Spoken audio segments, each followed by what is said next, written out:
안녕하세요. 저는 사람의 속마음은 편해졌을 때 나온다는 말을 실감하게 된 30대 여성입니다.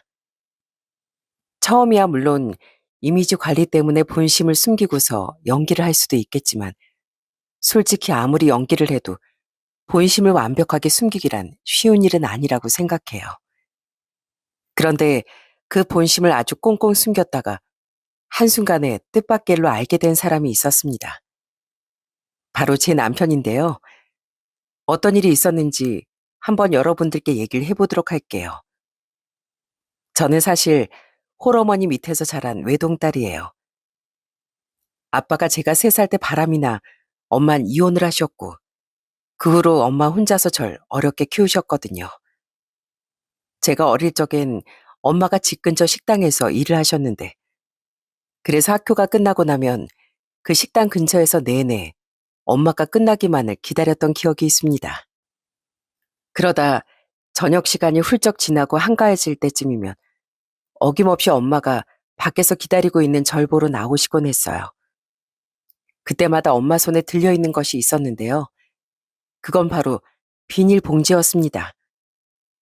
민선아, 얼른 가서 먹어. 다른 사람 보기 전에 가져가서 얼른 먹어. 배고팠지? 미안해. 오늘 식당에 손님들이 너무 많아서 엄마가 일찍 못 나왔어. 많이 기다렸지? 엄만? 엄만 밥 먹었어? 나랑 같이 먹어. 우리 집에 가서 같이 밥 먹자, 엄마. 엄마 지금 못 가. 엄마 또 가서 일해야 돼. 그러니까 이거 그대로 가지고 가서 얼른 먹어. 알았지? 먹고 자고 있으면 엄마 금방 갈 거야. 그러니까 기다리지 말고 일찍 자. 그렇게 1분도 안 되는 시간에 훌쩍 나와 저에게 급하게 쥐어준 비닐봉지 속엔 엄마가 담아둔 반찬들과 밥들이 들어있었어요. 엄만 제가 굶을까 싶어 주방 일을 하면서 조금씩 반찬을 그렇게 사주셨던 거죠. 전 그 봉지를 집으로 가지고 가 얼른 저녁을 먹고 엄마를 기다렸답니다. 그땐 별 생각 없이 지나쳤던 에피소드였지만 지금 생각해보면 제 손에 엄마가 그 비닐봉지를 쥐어주면서 무슨 생각을 하셨을지 정말 마음이 아플 때가 많아요. 그리고 그땐 여자 혼자서 아이를 키운다는 게 정말 쉽지 않았잖아요. 엄마가 이혼하고 혼자라는 게 단골 손님들에게 알려지면서 술이 취해 치근덕거리는 손님들도 정말 많았습니다. 그런 모습을 전 가게 갈 때마다 보곤 했고요. 거 아줌마, 일로 좀 와봐요. 에이, 거기 주방에만 있지 말고 여기 나와서 우리 술 한잔 합시다. 그 주방은 답답하지 않아요? 아유, 아니에요. 주방에 정리할 게 많아서요. 정리 뭐 나중에 하면 되지. 이제 끝날 때 다 되지 않았나? 피차 외로운 사람들끼리 술 한잔 마시고 그러자고. 들어보니까 혼자서 애 키운다며? 애도 이제 학교 들어갔겠다. 이제 나주마 인생 즐겨야지. 안 그래? 많이 취하신 것 같은데 그만 드시고 일어나시는 게 좋을 것 같네요. 어허, 어디서 그만 먹으라 말아야? 당신이 뭐 사장이라도 되는 거야? 거참 주방에서 일하면서 되게 비싸게 구네. 뭐 아줌마랑 술 마시려면 돈이라도 더 내야 돼? 자, 나 오늘 월급 받았으니까 이거면 되지? 정말 오만 진상을 다 부리는 취한 손님들이 있을 때면 엄만 항상 난감해했습니다. 사실 단지 그 식당 직원이었을 뿐인데 엄마가 할 수 있는 건 없었어요. 그래도 엄만 그런 무례한 사람들에게 가만히 있진 않았습니다. 이거 뭐 하시는 거예요? 술 취하셨으면 댁에나 가세요. 무슨 돈을 주면 다 술 마시는 줄 알아요? 여기가 어디라고 지금. 뭐야? 아이 진짜. 여기 사장 어디 갔어? 내가 여기 몇 년 단골인데 서비스가 있다고야? 사장 당장 나오라고 해. 그렇게 난리를 피우던 손님 때문에 결국 사장님께서 중간에 그 손님을 말리고 겨우 상황을 마무리한 적도 있었답니다. 그런데 더 웃긴 건 그렇게 난리가 난 이유는 그 못된 손님 때문임에도 불구하고 그 식당 사장은 엄마 탓을 했다는 거예요. 겨우 식당 마감을 하고 퇴근하는데 식당 사장의 날카로운 말소리가 옆에서 듣고 있던 저에게 상처가 될 정도였습니다. 아줌마, 사람이 좀 융통서 있게 일을 해야지. 저렇게 크게 난리 피우게 하면 어떻게 해요? 그냥 장담만 좀 맞춰주면 될걸. 아유, 이러다 단골 다 잃게 생겼네. 여기 동네 장사인 거 몰라요?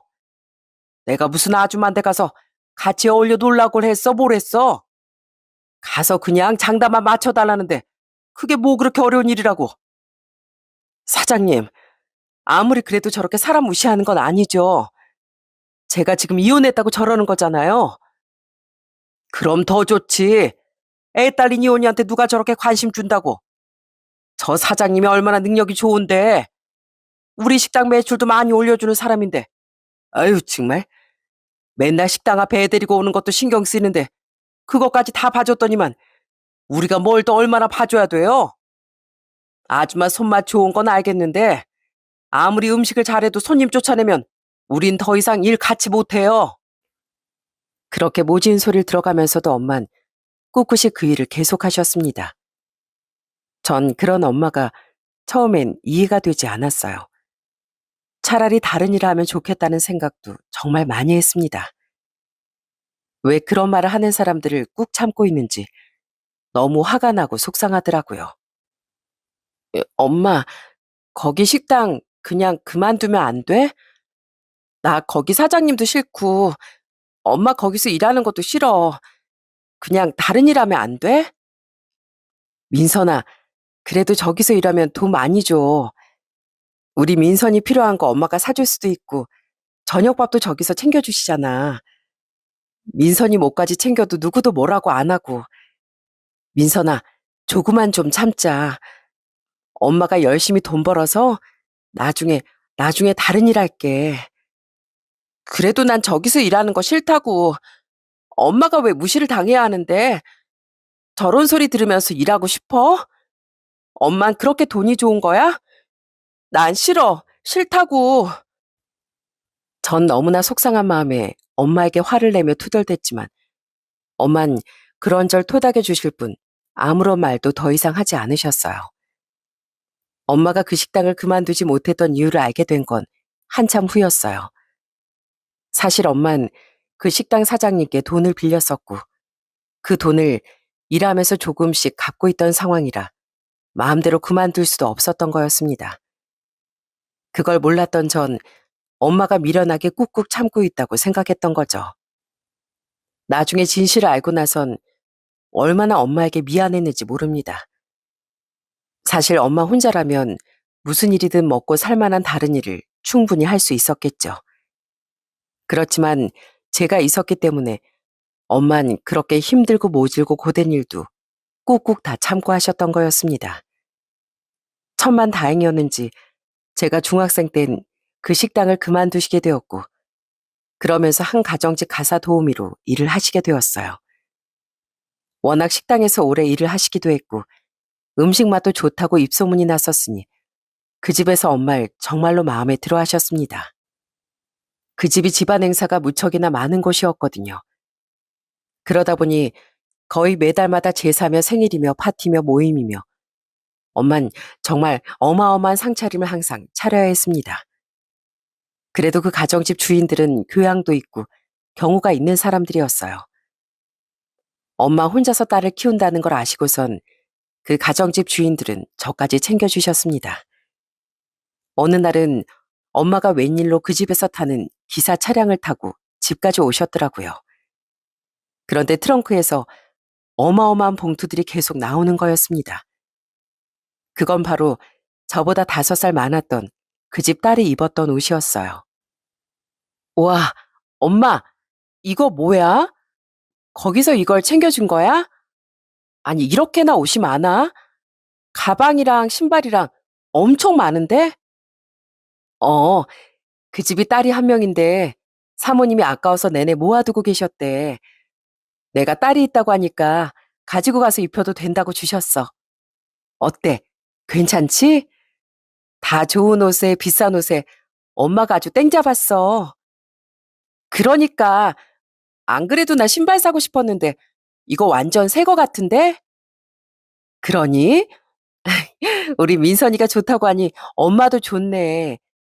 다음에 엄마가 월급 많이 받으면 이렇게 얻어 있는 거 말고 새 거 사줄게. 새 거. 진짜? 엄마 진짜지? 나중에 꼭 좋은 옷 엄마가 사주는 거다. 사실 그동안은 가난하고 못 사는 사람들에겐 항상 못되고 나쁜 사람들만 꼬인다고 생각을 했었는데 엄마가 그 가정집에 가사 도우미로 들어가고 보니 세상엔 참 마음씨가 넓고 좋은 사람들도 많다는 걸 새삼 깨닫게 된 것 같습니다. 그렇게 종종 주인집 딸의 물건들을 물려받아 쓰게 되었어요. 워낙 잘 사는 집안이다 보니 물건들도 깨끗하게 잘 관리가 되어 있었습니다. 그래서 전 학창 시절 내내 가난한 티가 겉으론 전혀 보이지 않는 학생이기도 했었어요. 물론 엄마가 매번 신경 써서 깔끔하게 챙겨줬기 때문에 가능한 일이었고요. 그러다 보니 정말 힘들고 고된 생활 속에서도 전 엄마에 대한 감사함과 고마움으로 자랄 수 있었어요. 그 집주인들은 참 좋은 사람들이었습니다. 휴가도 매 분기마다 일주일씩 늘 넉넉하게 주곤 했어요. 그때마다 저 엄만 지방 여기저길 돌아다니며 놀러 다니곤 했고요. 지금도 그때 엄마 놀러 다녔던 기억들이 생생하네요. 한 번은 엄마 유명하다던 산속 절에 간 적이 있었습니다. 그때 엄마는 108배를 하셨어요. 저는 힘들 것 같아 그저 엄마가 하는 걸 가만히 지켜봤는데 엄만 계속 중얼중얼거리며 108배를 하시더라고요. 나중에 다 끝이 나고서 엄마에게 물어봤더니 엄만 싱긋 웃으며 얘기를 하시더라고요. 엄마, 아까 엄마 절할 때 계속 뭐라고 하던데? 뭐라고 한 거야? 아, 우리 민선이 건강하고 행복하게 해달라고. 나 민선이 덕에 행복했으니 남은 행복은 다 우리 민선이한테 가게 해달라고 빌었지. 그런 엄마의 말을 들으면서 정말 울컥 눈물이 나올 뻔했습니다. 사실 엄마라고 힘들지 않을 수가 없었겠죠. 피덩이 같은 자식을 남겨두고 바람난 남편 때문에 상처를 받고 혼자서 아등바등 그 모진 세월을 살아가는 게 얼마나 힘겹겠습니까? 그럼에도 불구하고 제가 가장 최고의 행운이라고 말하는 엄마에게 정말 고마웠어요. 그런 엄마의 마음에 어떻게든 보답을 해주고 싶어 한 번도 엇나가지 않고 그렇게 사춘기를 보냈습니다. 솔직히 가정집 가사 도우미를 하면서 경제적으로는 좀 여유로워진 건 사실이었어요. 그렇지만 남의 집 종노릇을 하는 건 정말 쉽지 않은 일이었습니다. 특히나 그 집은 워낙 행사들이 많다 보니 그런 거 하나 있을 때마다 엄만 정말 정신없이 바쁘고 늘 자정이 다 돼서야 집에 오시곤 했어요. 그렇게 집에 온 엄만 진짜 씻을 기력도 없이 현관문 앞에 주저앉아 한참을 쉬시곤 했고요. 그런 엄마를 위해 제가 할 수 있는 건 마사지밖에 없었죠. 엄마, 여기 잠깐 누워봐. 내가 마사지 해줄게. 오늘 많이 피곤했지? 우리 엄마 진짜 힘들었겠다. 음식도 많이 했다며. 어, 엄마 오늘 거의 30인분을 혼자서 만든 것 같아. 그래도 사람들이 잘 먹어줬으니 다행이다만. 우리 엄마 팔다리 다 빠지겠네. 안 되겠다. 엄마, 얼른 누워봐. 내가 따뜻하게 몸도 풀어주고 마사지 해줄게. 엄마 올 때 맞춰서 수건도 따뜻하게 데워놨어. 역시 우리 딸, 엄마한테 우리 딸밖에 없다니까. 고마워, 딸. 그렇게 한참을 엄마 팔다리를 주물러드리면 엄만 순식간에 골아 떨어지시곤 했어요. 얼마나 피곤하고 힘들었으면 저럴까 싶은 생각에 참 엄마가 안쓰럽기도 했습니다. 이 모든 게 절 위해서라고 생각이 드니 정말 한순간도 삐뚤어질 수가 없더라고요. 그래서 전 정말 열심히 공부를 했습니다. 그렇게 공부를 해 좋은 서울권 대학에 합격을 했을 땐 엄만 그 누구보다 진심으로 좋아하셨어요. 엄마, 엄마 나 대학 합격했대. 오늘 발표 떴어. 엄마, 나 진짜로 합격했어. 정말이니? 정말이야? 민선아, 고생 많았다, 우리 딸. 얼마나 고생이 많았어, 그래. 잘했다, 잘했어. 우리 딸 너무 잘했다. 장하다. 엄마, 울어? 그렇게 좋아? 눈물이 다 날 정도로 엄마 그렇게 좋은 거야? 그럼, 우리 딸 힘들게 그렇게 공부했는데, 당연히 엄마가 눈물이 나지. 애썼다. 지금까지 정말 많이 애썼어.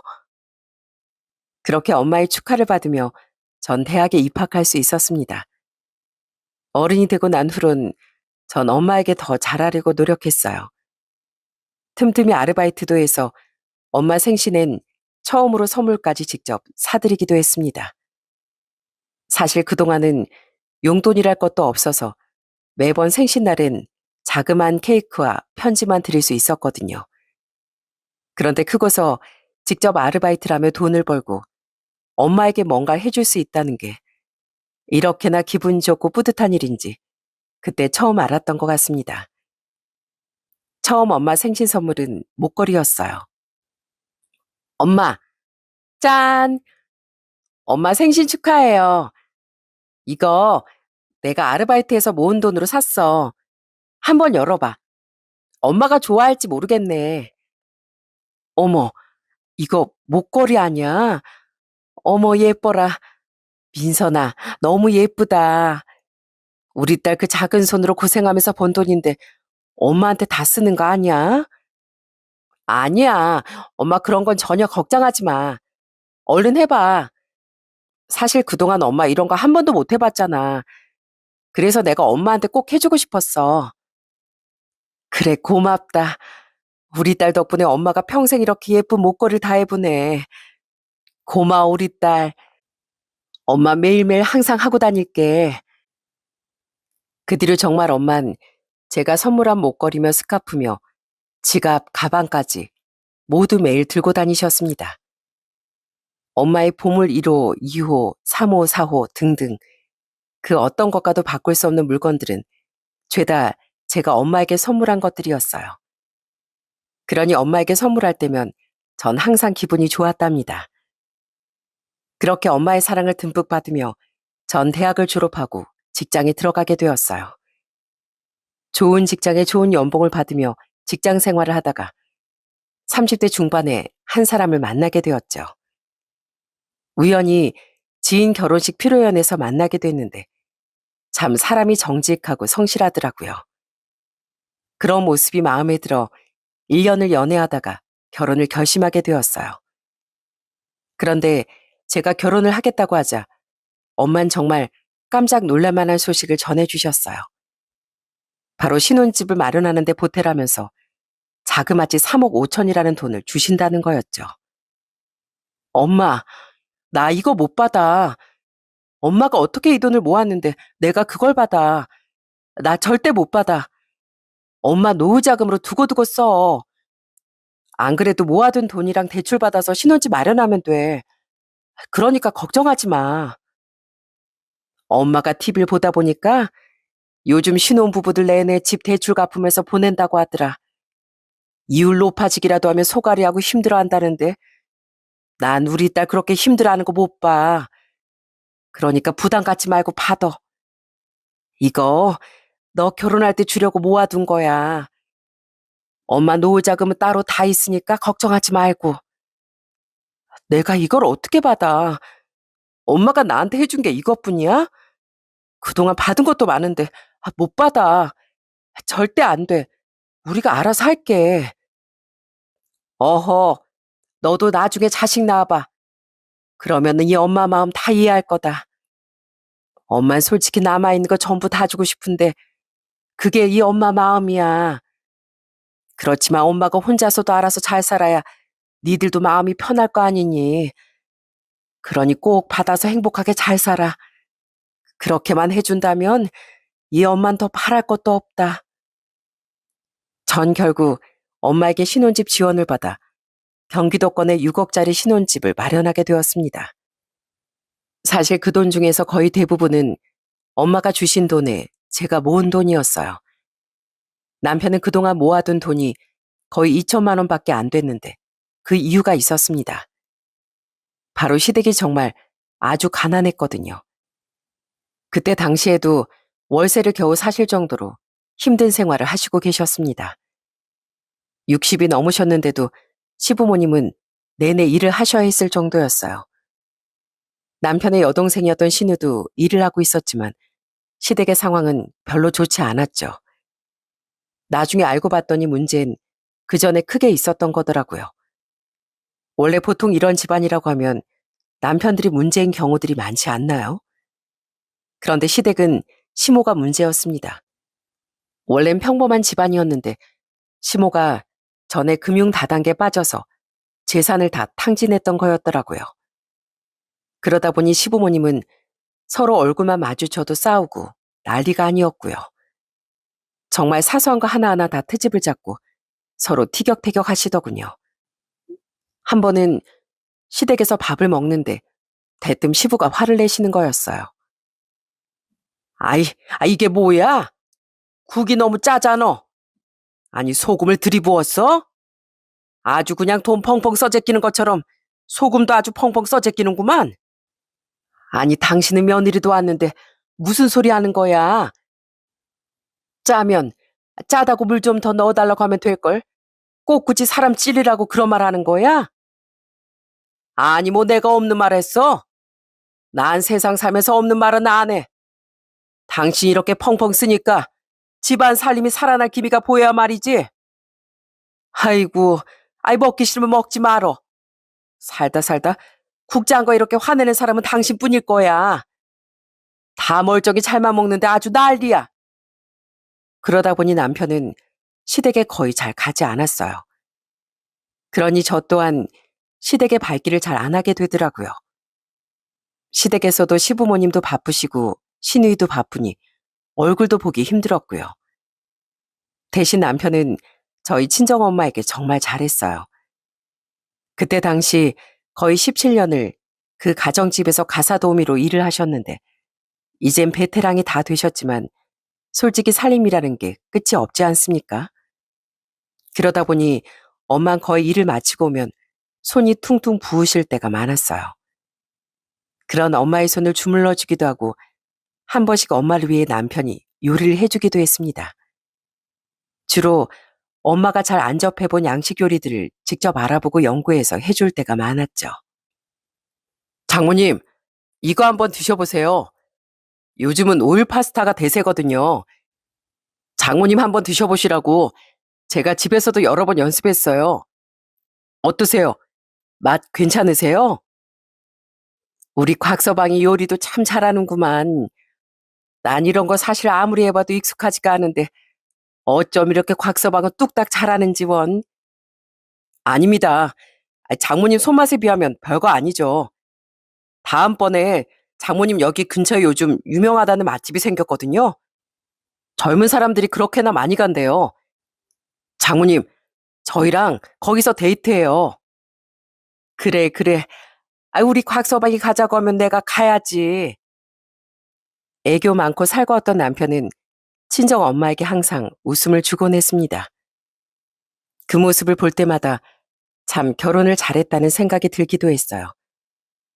주변에선 가정이 경제적으로 힘든 집안에 시집을 간다는 건 지옥불에 들어가는 거나 다름없다고들 했지만 전 이런 남편이라면 지옥불은 아닐 거라고 생각했습니다. 그 뒤로 전 임신을 해 아들을 낳게 되었어요. 아들이 태어난 후로는 남편이 어찌나 아이를 잘 봐주는지 다정다감한 남편에게 참 고마울 때도 많았습니다. 한 번은 아이가 20개월쯤 됐을 때였는데 주말에 잠깐 낮잠을 자고 일어났더니 집에 아무도 없는 거였어요. 남편에게 바로 전화를 했는데 남편이 웃으며 얘기를 하는 거였습니다. 뭐야, 더 자라고 했더니 벌써 일어났어? 나 우리 도아랑 놀이터 나왔어. 여기서 좀 놀다 갈 거니까 당신은 푹 좀 쉬어. 아참, 그리고 당신 배고프지? 내가 간단하게 유부초밥 해놨거든.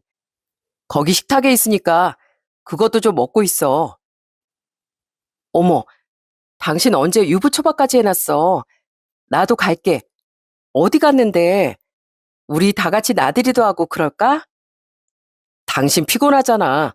복직해서 얼마 안 돼서 당신 피곤할 텐데. 오늘은 푹 쉬어. 내가 우리 아들 볼 테니까. 당분간은 주말 하루는 내가 도맡아서 아이를 볼게. 당신 복직하고 적응하는 것도 힘들 텐데 하루는 쉬어야지. 내 걱정하지 말고 쉬고 있어. 저녁 먹을 것도 내가 장 보고 들어갈 테니까. 알았지? 이렇게 배려심 깊은 남편 덕분에 전 출산 후 복직을 한 후에도 참 편안했습니다. 그렇게 저희는 서로를 배려하고 아끼면서 하루하루를 보냈어요. 이런 행복이 그땐 영원할 거라고 생각을 했습니다. 그런데 결혼을 한 지 4년이 지난 후부터 남편이 슬슬 바뀌기 시작하더라고요. 원래 전엔 시댁에도 잘 안 가던 남편이 어느 순간부터 쉴 때마다 아이를 데리고서 시댁에 오고 가기 시작했죠. 그러면서 저한테도 같이 시댁에 가자는 눈치를 많이 줬어요. 그때는 아무래도 아빠가 되다 보니까 부모의 마음을 이해하는 걸까, 애틋해지는 걸까 싶어서 남편의 요구대로 따르기로 했습니다. 그런데 단순히 시부모님 얼굴을 자주 보는 것에서 남편의 효도는 끝이 나질 않더라고요.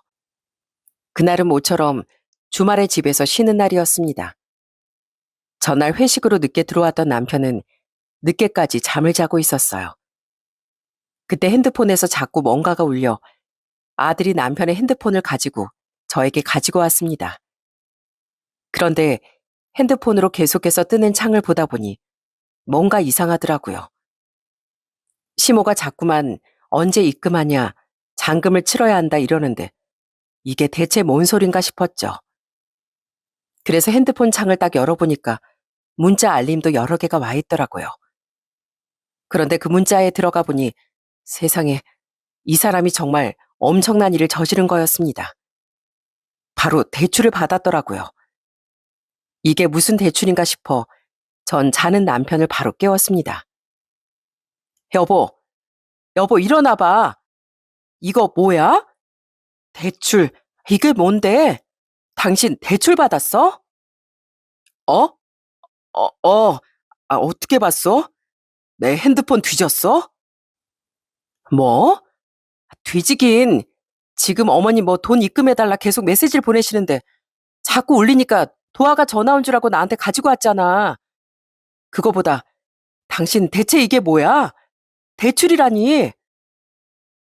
그게 사실은 엄마네 지금 월세집 집주인이 빼달라고 해가지고 급하게 집을 알아보고 있었는데 아무래도 월세로 매달 나가는 게 아까워서 엄마가 전세자금 좀 해주면 안 되냐 그러시더라고. 그래서 내가 그걸 해준 거야. 뭐? 시댁 전세자금을 해준 거라고? 그게 무슨 소리야? 나한테 말 한마디 안 하고. 그럼 어떡해. 당장 그 집에서 나가야 된다고 하는데. 이미 보증금은 까먹을 대로 까먹어서 받을 돈도 없고. 그럼 길거리에 나앉 짓이라고 해? 아님 당분간 여기 오라고 해? 그건 당신이 더 싫을 거 아니야. 나도 내 나름대로 해결을 한 거야. 이젠 엄마 아빠가 주신다고 하니까 걱정하지 마. 그러면서 다시 쿨쿨 잠들어 버리는 남편을 보면서 정말 어처구니가 없더라고요. 아무리 급한 상황이라 해도 저한테 말이라도 해야 하는 거 아닌가요? 그런데 말 한마디 없이 그냥 덜컥 대출을 받아버렸다는 게 너무 화가 나더라고요. 남편만 이런다면 말도 꺼내지 않았습니다. 점점 시댁도 변하기 시작했어요. 그래도 전에는 다들 일도 하고 바쁘다 보니 서로 마주칠 일도 거의 없어서 몰랐는데 시부모님도 점점 나이가 들기 시작하니까 일하는 것도 힘들고 자주 쉬시기 시작했습니다. 그러니까 자주 보게 되고 또 트러블이 생기게 되더군요. 한 번은 시댁에서 밥을 먹는데 시모가 대뜸 하는 말에 저 진짜 체하는 줄 알았네요. 바로 용돈을 더 많이 매달 챙겨달라는 거였어요. 어머님, 저희 아이도 커가는데 지금보다 더 많이 매달 용돈 챙겨드리는 건 힘들어요. 저번에 남편 대출 받은 것도 어머님 이자 주신다고 해놓고선 아직까지도 안 주셨잖아요. 그것까지도 남편이 갖다 보니 저희 생활비도 많이 줄어들어서 힘들어요. 이해. 그거 뭐 얼마나 한다고 그것 때문에 힘들다고 난리야. 니들 둘이서 맞벌이 하는데 애 하나 키우는 게 그렇게 힘드니? 남들은 아들 장가 보냈더니 며느리가 알아서 용돈 챙기고 그런다는데 넌 어쩜 그렇게 서운하게 말을 하니? 어머님, 제가 서운하게 말을 하는 게 아니라요. 지금 저희의 상황을 솔직하게 말씀드리는 거예요. 안 되는 걸 된다고 할 수도 없고 저희도 힘들거든요. 그리고 저축도 해놓아야죠. 저축할 필요가 뭐가 있어? 아, 니들은 집이 있는데. 정용돈 올려주기 힘들면 그럼 우리 세탁기라도 좀 바꿔줘라. 저게 이게 수명이 다 했는지 너무 소란스럽고 시끄러워서 안 되겠더라. 요즘은 크고 좋은 것도 많다던데 세탁기랑 건조기랑 같이 하면 좀 싸게 살 수 있지 않니? 매번 시댁에 갈 때마다 용돈을 올려달라질 않나. 뭐 하나 사달라고 하질 않나. 항상 뭐라도 하나 해줘야 하는 것처럼 절 대하니 시댁 가는 것도 너무나 부담이었습니다. 그런데 남편이라도 중간에서 중간 역할을 잘하면 모르겠네요. 남편은 오히려 그런 시댁 식구들 행동에 같이 동조를 하더라고요. 그 와중에 시부는 넉넉한 형편도 아닌데 주변에서 골프를 치는 사람들이 많아지자 본인도 그걸 하고 싶다며 난리더라고요. 근데 남편이 거기다가 또 맞춰주고 있는 거 있죠? 요즘 골프채를 얼마나 하나. 스크린 가면 연습도 해볼 수 있고 좋다던데. 내 친구들은 요새 스크린 가서 놀더라고. 나도 저번에 쫓아갔는데 뭘 알아야 하든지 말든지 하지. 이것도 다 주변 사람들 하는 걸 쫓아가야 돼. 그래 아빠. 요즘은 다 너도 나도 골프 친다니까. 아빠도 좀 배워볼래? 스크린 골프장에서 배우는 건 얼마 안 할걸? 그런 거 하나 배워두면 좋잖아. 그러냐? 그럼 이 아빠도 좀 배워볼까? 아들 네가 알아서 괜찮은 곳으로 찾아봐 줘라. 그거 하려면 골프채랑 이것저것 사야 하지 않어? 중고로 뭐 마련하면 되지 뭐. 내가 다 알아볼 테니까 아빤 걱정하지 마. 그러더니 남편은 본인이 더 신나서 이것저것 알아보는데 옆에서 보면서 정말 환장할 노릇이었어요. 그런 것 때문에 남편과도 엄청 싸우기도 많이 싸웠고요. 여보, 지금 뭐 하는 거야? 당신이 어머님이나 아버님이 말하면 중간에서 알아서 중재하고 그래야지. 왜 맨날 나만 나쁜 사람 만들어? 아버님 골프는 어떻게 할 건데? 당신이 매번 스크린 골프 그거 결제해 줄 수 있어? 매달 그렇게 해줄 수 있냐고. 그거야 까짓 거 해드리면 되지. 뭐가 문제야. 노인네가 좀 하고 싶다는 거 있다는데 앞으로 뭐 얼마나 산다고 그걸 아껴. 좀 해드리자. 뭐? 그게 한두 푼도 아니고 뭘 해드려. 당신 진짜 요즘 왜 그래? 애는 어떻게 키울 건데. 앞으로 애는 20년은 더 뒷바라지해야 되는데 그렇게 돈도 안 모아두고 다 펑펑 쓸 거야? 애는 알아서 지가 다 커. 뭐 우리 때는 안 그랬나? 당신도 어릴 때 어렵게 자랐다며. 근데 지금 봐봐. 잘 살기만 하는구만. 힘들게 컸다고 평생 힘들지도 않어. 당신 우리 부모님 보면서 안쓰럽지도 않어?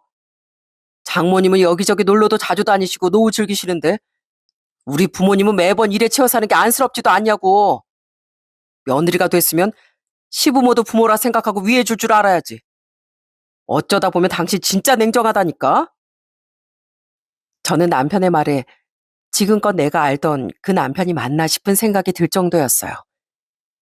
그래도 염치라는 게 있던 사람이었는데 왜 이렇게 변한 걸까 싶더라고요. 그렇게 남편과 자꾸만 시댁 때문에 트러블이 생긴 이후로 점점 저도 힘들고 사이도 멀어지기 시작했습니다. 더군다나 원래는 친정엄마에게도 잘했던 남편이 어느 날부턴 연락도 안 되고 전화해도 받지도 않고 친정에 갔다 오자고 하면 피곤하단 핑계로 저만 보내더라고요.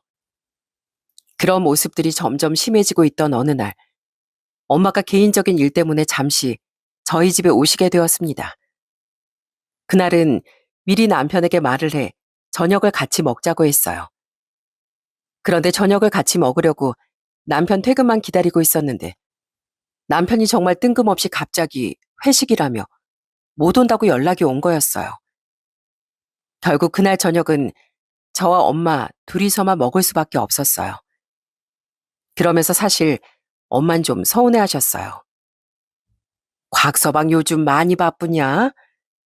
내가 전화해도 통 받지도 않고 그렇다고 연락이 오는 것도 아니고 저번에 고생한다고 용돈 좀 보냈더니만 그때만 연락 오고서 내내 통 없다. 뭐 바쁜 일이라도 있는 거니? 바쁜 일은 무슨 엄마 전화도 안 받아? 이 사람 대체 왜 그러나 몰라. 요즘 아주 효자가 다 됐어, 효자가. 부모한테 잘하면 좋지 뭘. 근데 그동안 사돈댁엔 통화 안 가더니만 요샌 자주 가는 거야? 아휴, 몰라. 갑자기 무슨 바람이 불었는지 시댁에 전세금도 대출받아서 해주고 쉴 때마다 내내 시댁에 간다니까. 가선 어머님 아버님 이거 해주라 저거 해주라 하는 거 다 들어주겠다고 하고 내가 진짜 기가 막히다니까. 엄마도 사실 남편이 갑자기 달라졌다는 걸 느끼고 있긴 했습니다. 물론 남편이 친정엄마에게 잘한 것도 있지만 친정엄마도 남편에게 진짜 잘해주셨거든요. 용돈도 주기적으로 챙겨주시고 남편 좋아하는 음식을 싸서 보내주시기도 했는데 그런 친정엄마의 노력에도 남편은 시큰둥하게 변해버리고 말았습니다. 거기다가 그날은 밖에서 술을 얼마나 많이 마신 건지 남편이 아주 만취를 해서 집으로 들어왔더라고요.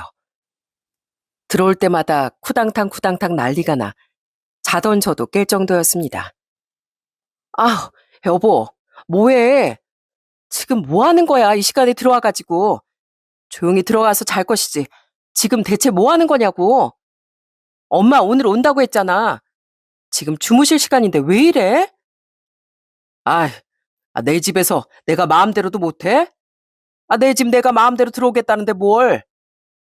뭐라고? 당신 취했어? 헛소리 하지 말고 제발 얌전히 들어와서 자. 내가 알아서 할 거니까 당신아 가서 자. 그러더니 작은 방에 훌쩍 들어가 버리는 남편을 보면서 정말 어처구니가 없고 기가 막히더라고요. 그로부터 며칠 후 정말 청천벽력 같은 소식이 들려왔어요. 엄마가 일을 하시다가 어지럼증으로 쓰러져 병원에 입원을 하셨다는 거였죠. 다행히 큰 이상은 없었지만 귀 이간 쪽에 이상이 생겨서 당분간 안정이 필요한 상황이었어요. 그 소식을 듣고서 얼마나 놀랬던지 전 그날 바로 남편과 함께 엄마를 찾아갔습니다. 병원에 입원해 있는 동안 엄만 기운 없이 주무시고 계시더군요. 그 모습을 보면서 그동안 저 바쁘다는 핑계로 너무 신경을 못 쓴 것 같아 너무 죄송하고 마음이 아팠습니다. 시댁엔 그렇게 자주 갔는데 친정엔 바쁘다며 자주 찾아뵙지 못했던 게 영 마음에 걸렸거든요. 그래서 전 같이 온 남편에게 얘기를 했습니다. 바로 엄마를 모시겠다고 선언했죠. 그러자 남편은 아주 기겁을 하면서 얘기를 하는 거였습니다. 뭐? 아니, 지금 그게 말이 된다고 생각해? 장모님을 뭐 어디로 모셔? 당신 지금 너무 감정적이야. 장모님 멀쩡하셔. 큰 병도 아니고 뭘 모시고 살아? 그럼 엄마 이렇게 놔두자고? 혼자 집에 계시게 놔두자는 거야? 나 그렇게 못해. 우리 집 근처에 시댁처럼 똑같이 전셋집 얻어드리거나 그거 힘들면 나 엄마 모시고 살 거야. 그렇게 알아. 안 돼. 뭘 모시고 산다는 거야? 그리고 전세 자금은 누가 대고? 뭐 우리더러 그 전세금까지 다 내자고 생각하는 건 아니지? 당신 진짜 그런 거면 양심도 없다. 우리 지금 상황 몰라? 애도 커가는데 어떻게 그런 소리를 함부로 해? 저는 남편의 반응에 정말 어처구니가 없었어요. 바로 제가 남편에게 했던 말을 똑같이 저한테 하고 있는 거였어요. 참, 사람이 급할 때 다르고 화장실 갔다 나올 때 다르다더니 바로 이런 게 그런 상황이 아닌가 싶더라고요. 그래서 전 바로 남편에게 따졌죠. 시댁은 당신이 전세금 마련해줬잖아. 나도 우리 엄마 전세금 마련해주던지 그거 싫으면 모시고 살 거라니까? 왜 당신 집이랑 우리 집이랑 차별해? 이거 너무한 거 아니야? 당신은 나한테 말도 없이 그 돈 해줬으면서. 그리고 어머님, 아버님이 언제 그 이자 당신한테 한번 줘봤어? 그거 당신이 내내 갚느라고 생활비도 지금 안 주고 있잖아. 그거랑 같아? 여보, 당신은 출가 외인이야, 출가 외인. 그거 몰라? 여장 결혼하면 시댁 사람이라고. 친정에선 이제 끝이라고, 끝. 솔직히 장모님 혼자 계시니까 당신한테 좀 신경 더 쓰라 그런 거였지. 예전 같았으면 이렇게 친정 신경 쓰면 당신 시댁에서 소박 맞는 거야. 그러니까 적당히 좀 해. 적당히. 까불지 말고.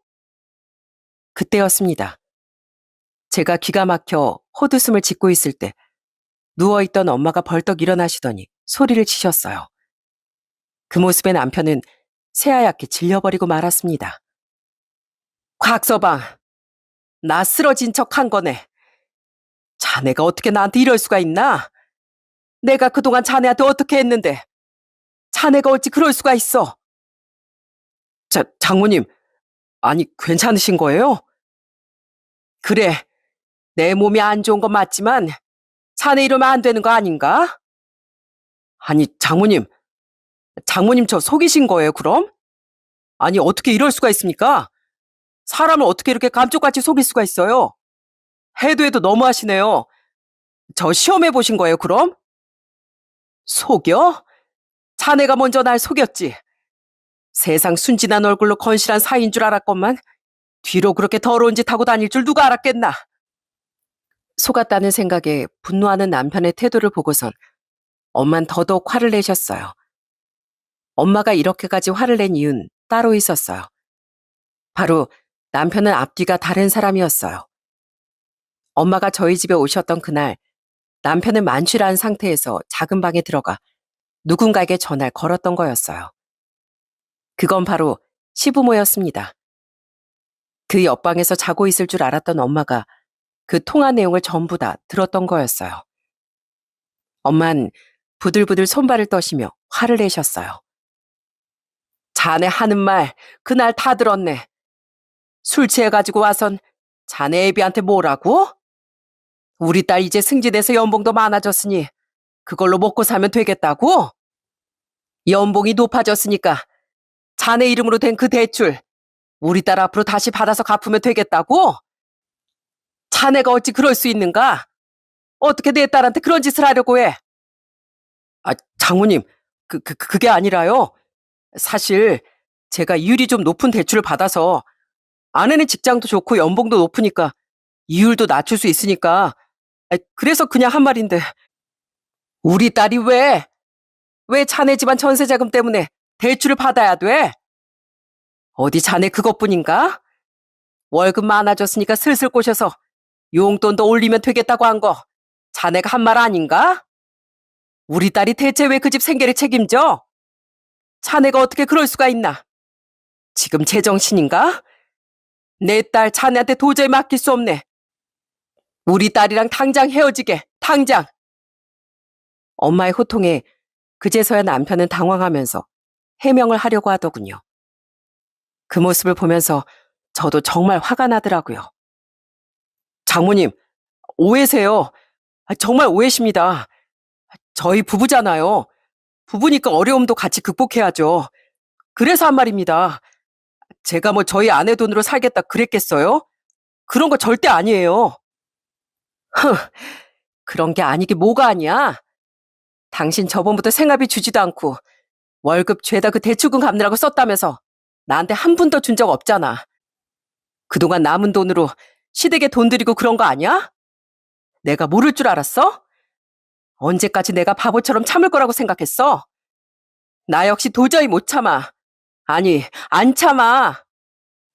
여보, 여보까지 왜 그래? 우리 집 어려운 거 하루 이틀이야? 좀 도와달라는 것뿐인데 갑자기 왜 그러냐고. 내가 잘못했어. 장모님 우리가 모시고 살자. 내가 진짜 잘못했다. 내가 잘못 말했어. 장모님 잘 모시고 살 테니까 제발 좀 진정해. 지금 내가 진정하게 생겼어? 우리 엄마 내가 알아서 모시고 살아. 당신 그러니까 빠져. 내 인생에서도 빠지고 우리 엄마 앞에서도 빠지라고. 그렇게 전 남편을 병실 밖으로 내쫓고 말았습니다. 그래도 주변 시선을 많이 신경 쓰는 남편은 사람들의 이목이 주목되자 곧장 병원 밖으로 나가더라고요. 사실 전 엄마한테 그 얘기를 미리 들었습니다. 엄마가 남편이 하는 말을 다 듣고서 다음날 바로 저한테 말해줬거든요. 그렇지만 그때 바로 따지면 분명 잘못 들었다, 아니라고 발뺌을 할 것 같고 그렇게 흐지부지 끝나면 평생 남편의 속셈을 알 수 없을 것 같아 결국 이런 상황을 만들게 된 것이었죠. 솔직히 엄마 건강이 좋지 않은 상황이기도 했고요. 귀 쪽에 이상이 생겨서 치료도 필요한 상황이라 겸사겸사 좋은 타이밍이었죠. 그 뒤로 전 정말로 남편과 이혼을 결심했어요. 물론 시댁이 어려우면 도와줄 수 있겠지만 그건 염치라는 게 있을 때나 성립할 수 있는 얘기인 것 같습니다. 도와주는 걸 당연하다고 생각한다면 그건 말도 안 된다고 생각을 했거든요. 남편뿐 아니라 시댁 식구들 모두 제가 시댁 생계를 책임져야 한다고 생각을 했다는 게 정말 용서할 수가 없더라고요. 남편은 끝까지 이혼을 못한다고 고집을 피웠지만 그게 고집을 피운다고 되겠습니까? 이미 그전부터 쌓여온 시댁 부당 대우, 중재를 못하는 남편의 사유는 차고 넘쳤으니 이혼이 결정될 수밖에 없는 거였죠. 그리고 이혼을 하며 부동산에 집을 내놓으니까 남편은 바로 버럭하더라고요. 아니 왜 우리 집을 내놔? 재산 분할할 때 똑같이 반반으로 나눠야지. 이거 그냥 내놓는 게 어딨어? 당신 진짜 순 사기꾼 아니야? 뭐? 사기꾼? 너야말로 정신 차려. 이 집 뭘로 구했는지 몰라? 원래부터 우리 엄마 돈이 들어간 엄마 집이나 마찬가지야. 꼴랑 2천만 원 넣어놓고선 뭐? 절반? 웃기시네 진짜. 야, 네 돈 2천만 원 1원 한 푼도 안 빼고 고스란히 줄 테니까 걱정하지 마. 어처구니 없게도 집 지분의 절반은 자기 거라며 주장을 했지만 엄마가 저에게 보내준 자금 내역까지 다 증거로 가지고 있었기 때문에 남편의 주장은 받아들여지지 않았어요. 오히려 혼자 독단적으로 시댁 전세금을 해준 대출금은 전부 다 남편의 몫으로 남겨지게 되었죠. 그렇게 남편과 결혼 생활은 쫑이 났습니다.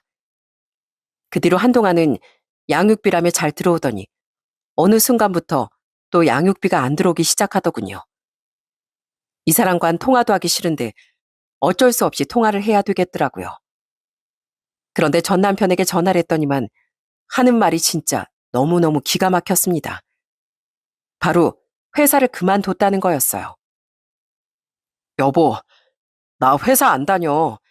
저번 달부터 안 다녀서 월급도 못 받았어. 내가 어떻게든 일해서 주고 싶은데 사실 당장 일도 못할 처지라. 뭐 손발이라도 묶였어? 사지 멀쩡한 사람이 무슨 일도 못할 처지가 있어?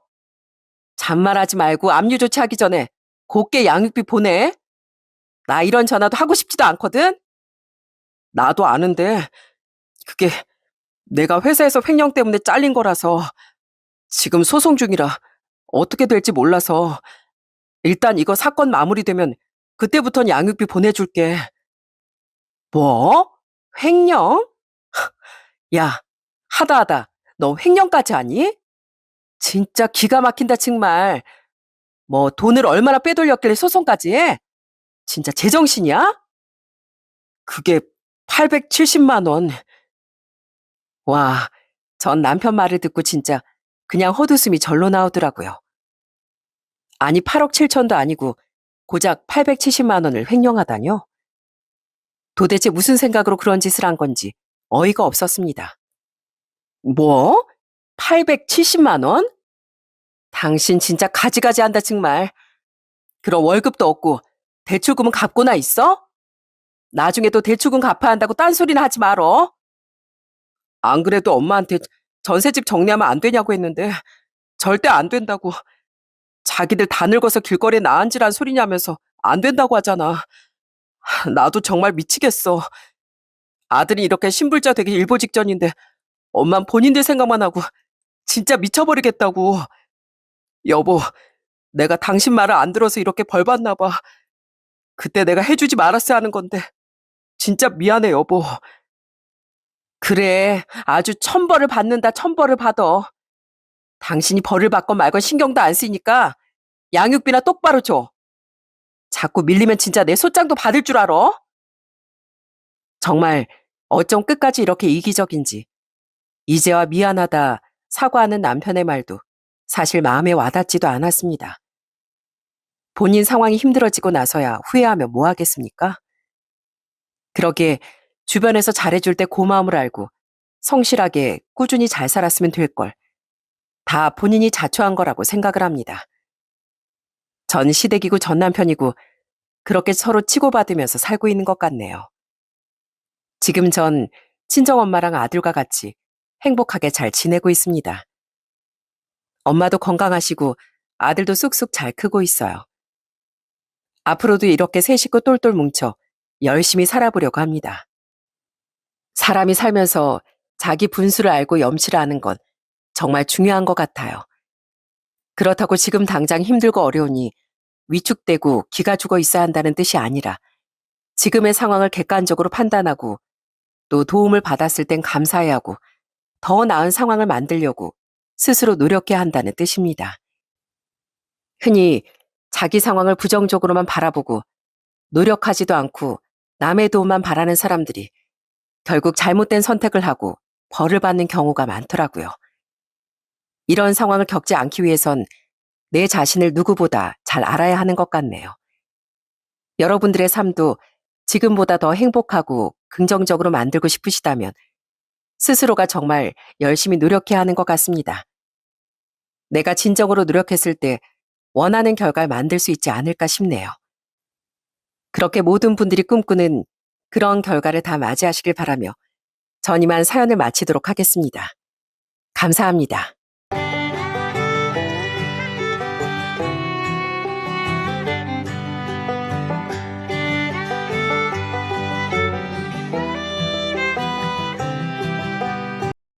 안녕하세요.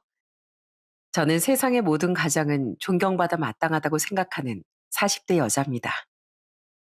여러분은 가장이란 단어의 뜻을 아시나요? 사전적으로 가장이란 한 집안을 이끌어가는 사람 혹은 남편을 달리 이르는 말이라고 합니다. 물론 요즘은 부부가 함께 책임을 나누는 집도 많고 여성 가장도 점점 많아지고 있지만요. 예전부터 사회적으로 가장이라고 하면 많은 경우 아버지나 남편을 떠올리는 게 자연스러운 흐름이었고 그만큼 가족을 위해 헌신하는 그들의 삶은 때론 너무도 묵묵하고 고된 것이었죠.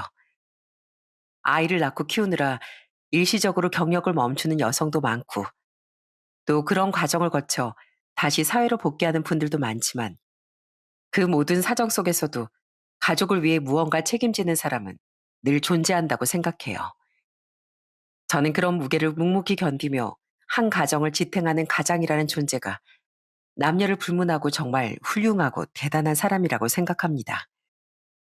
물론 맞벌이로 함께 고생하는 배우자도 살림과 육아를 전담하며 보이지 않는 곳에서 헌신하는 분들도 모두 마찬가지로 존경받아야 마땅하다고 믿고요. 저는 오늘 제 경험을 빌어 가장이라는 존재에 대해 잠시 이야기해보고자 합니다. 전 어릴 적엔 저희 집안 가장이던 아빠가 좀 무서웠어요. 아빤 제조업 회사를 운영하셨는데요. 사업을 시작하기 전 젊은 시절엔 군인이셨습니다. 저와 저보다 2살 어린 여동생이 어릴 적에 제대하긴 하셨지만요. 아빤 군인이었던 과거와 본래의 성격이 더해져 아주 엄격하고 엄하게 저와 동생을 키우셨었죠. 연아 너 이리 와. 너 시험지 이게 뭐야? 딱 봐도 틀린 것 같은데 왜 슬쩍 동그라미로 바꿔놨어? 너 시험 점수 조작한 것도 엄연히 거짓말이야. 회초리 가져와. 아빤 해서는 안 되는 일, 비도덕적인 일은 아주 엄격하게 훈육하셨어요. 특히 아빤 비겁하거나 장꾀를 부리는 일, 그리고 속임수나 편법처럼 정도에서 벗어나는 일을 정말 싫어하셨죠. 아빤 군인일 때도 사업을 시작하셨을 때도 바닥부터 정말 차례차례 묵묵하고 성실하게 일구고 견디며 모든 걸 일궈내신 분이었거든요. 그런 아빠의 성실함과 우직함은 아빠의 회사를 아주 탄탄하게 키워냈답니다. 아빠는 책임감 또한 굉장히 강한 분이었는데요. 자신의 회사와 직원들을 진심으로 아끼고 책임지려는 모습에 아빠를 존경하는 직원분들도 많았었죠.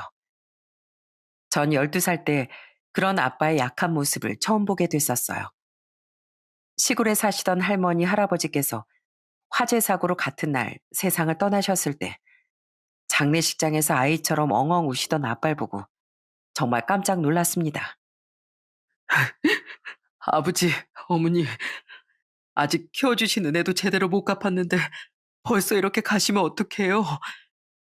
평생 고생만 하셨는데 소원이시라던 해외여행도 아직 한 번밖에 못 보내드렸는데요. 죄송해요. 정말 죄송해요. 아빠에게도 눈물이 있었구나. 아빠도 자책하는 일이 있으셨구나 싶어. 그때부터 전 아빠를 좀 달리 보게 됐습니다. 그전엔 아빠를 많이 무서워했었는데 더 이상 아빠가 마냥 강철로 만든 로봇처럼 단단하고 무섭기만 한 분으로만 보이진 않았던 거죠. 또한 언젠가 아빠가 돌아가시면 나도 저렇게 후회하겠구나 싶은 마음도 들어 그때부터 전 아빠에게 먼저 많이 다가섰던 것 같아요. 그렇게 전 아빠를 존경하고 사랑하며 자랐습니다. 하지만 전 아빠가 하시던 일과는 너무 적성이 맞지 않아 성인이 된 후 관련 전공 대학을 나온다거나 아빠의 회사 일을 돕지 못했어요. 예체능을 전공한 제 동생도 마찬가지였고요. 그래도 우린 늘 아빠를 존경했고 부족하지만 효도라도 열심히 하며 응원의 마음을 전하려고 애를 썼죠. 저, 아빠, 저 결혼하고 싶은 사람이 생겼는데요. 저랑 똑같이 그냥 일반 직장 다니는 사람인데 정말 책임감 강하고 착한 사람이에요. 뭐, 결혼? 착하고 책임감 강한 남자라고?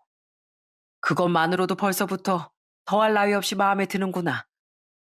근데 왜 너 말하는 표정이 자신 없어 보여?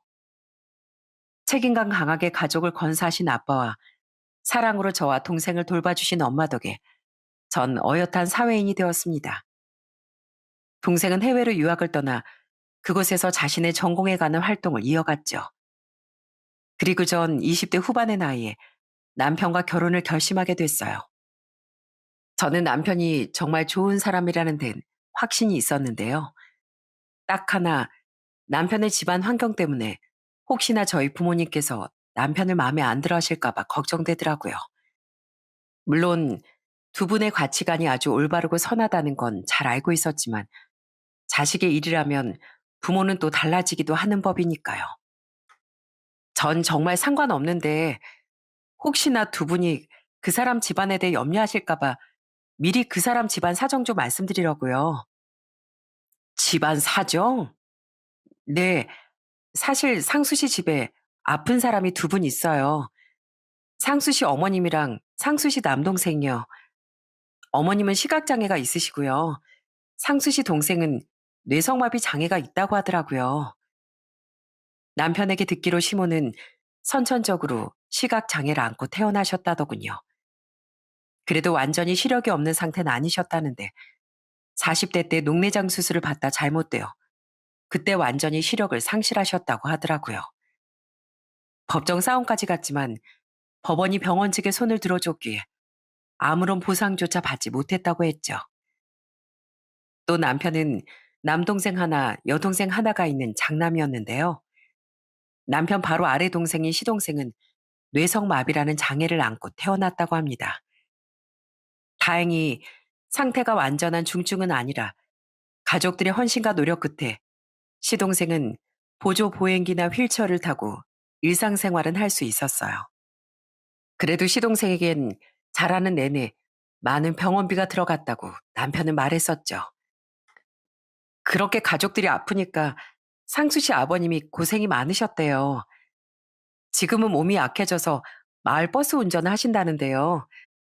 원래는 전국 건설 현장을 돌아다니면서 집에 생활비만 보내셨다고 하더라고요.